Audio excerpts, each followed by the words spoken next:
Hi, today we're going to talk about future economics. And future economics gonna be, let's say, altruistic. And altruistic economics is other than egoistic economics. And what that means? That means Rav Laitman developed some concepts of altruistic economics. And there may be one or two books about it. I don't know how much books he wrote about it, or his students, I don't know. But I will give you simple examples about that. Let's say there is a startup company that needs a programmer, and a professional programmer who can make the program for the startup company in 2 hours. Believe in 2 hours. He is a professional.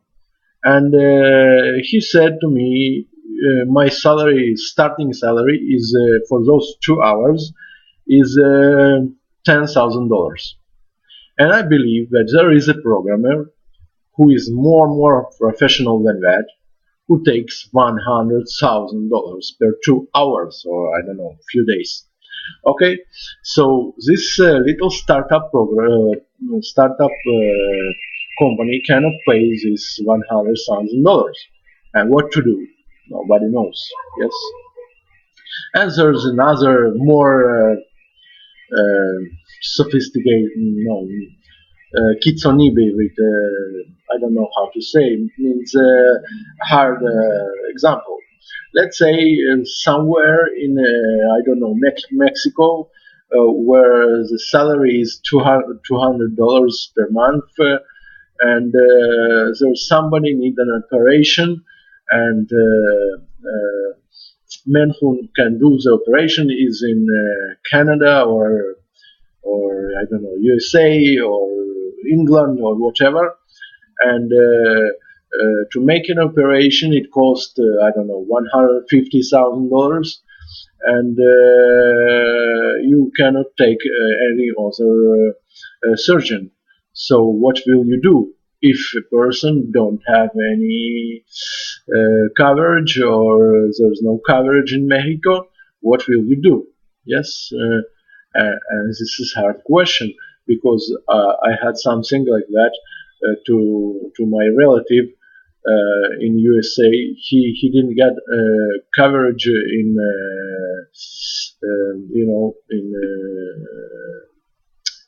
medicine, and they did to him operation in the heart, and they gave him bill $90,000. Yes, about $100,000. How do you solve it? Yes, if the economics is not altruistic, you cannot solve it. You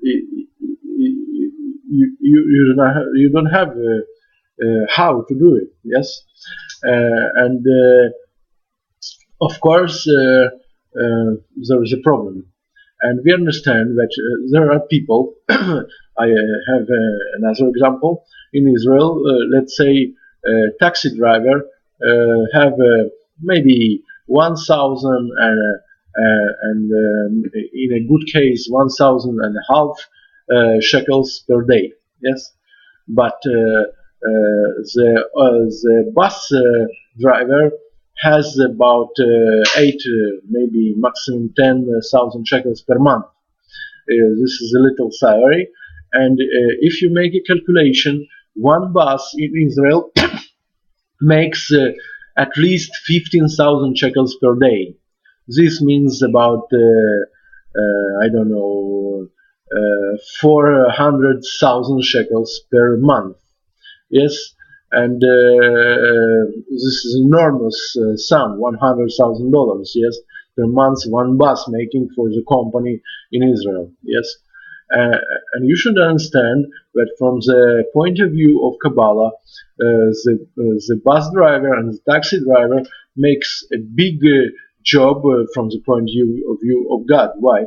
Because he serves people, and the bus driver is making much more. He serves about 50 people in the bus, and they are changing, and he's serving about, I don't know, thousands of people. Yes, this is a big job in the point of view of Kabbalah, and he has got a lot of salary in the God system. I don't know why the bus driver gets so minimum salary. Yes, they should be paid well. Why? Because they do they work. Their work. It's a big deal, and maybe they're not allowed from God to get a big salary because they are not improved in their souls.